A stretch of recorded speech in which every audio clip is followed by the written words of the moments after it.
Joining me now, Democratic Congresswoman Shontel Brown of Ohio. She is also a member of the Progressive Caucus. And I welcome you to the broadcast. Thanks for joining me. Have you heard similar rumblings? I mean, some want to remove the whole ticket. And where do you stand on that and whether President Biden should stay in the race? Well, thank you again for having me. Listen, I haven't made it abundantly clear, I am 10 toes down, 100% riding with Biden. What worries me is the conversations that are happening remind me so much of what happened in 2016 when we had one of the most qualified candidates to run for office at the time. That was Secretary Clinton up against Donald J. Trump. And there are a lot of folks that talked about our emails.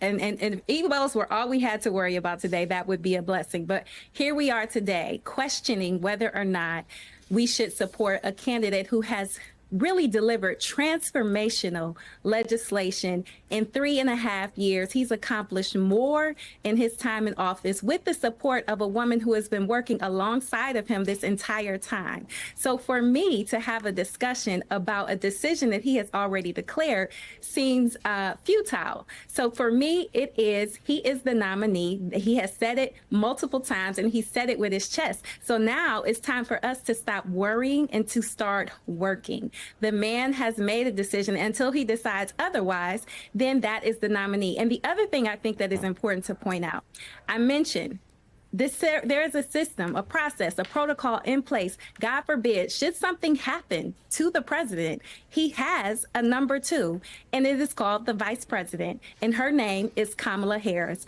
And if that is too hard for you to remember how to pronounce, then you can call her Madam VP. I have to say, riding with Biden, I've heard a lot, but the 10 toes down, that put a smile on my face. That was cute. Look, the discussion's out there. You have the New York Times, Politico. They are both reporting Nancy Pelosi recently told colleagues she was in favor of an open nomination process if Biden were to step down. We have California Congressman Zoe Lofgren joining the call for Biden to get out of the race. In fact, echoing that sentiment here on MSNBC. Take a listen. I think should he make that decision, there will have to be quick steps. I don't think we can do a coronation, but obviously the vice president would be the leading candidate. I think kind of a mini primary, maybe a vetting hosted by former presidents, including Obama and Clinton, would be helpful and help focus the attention. And whoever emerges, including Kamala Harris, would be a stronger candidate than if we tried to exclude a transparent public process. So your thoughts on that? Do you agree an open primary would be best if President Biden were to step down? Let me tell you, I respect my elders and my colleagues. I respect their seniority and their tenure, but the decision has to come from President Biden, and he has made his decision very clear. What I will remind folks is when we did this dance back in 2016, we ended up with Donald J. Trump, and he was able to appoint not one, not two, but 3 Supreme Court justices who have overturned precedent that has been set in this country for decades. Need I remind you all of this, the Dobbs decision overturning Roe versus Wade? That was the first thing that happened. Then he overturned the decision around from Donald Trump's Supreme Court overturned the decision around affirmative action as it relates to education. That this Donald Trump Supreme Court didn't stop there. They've overturned the Chevron case.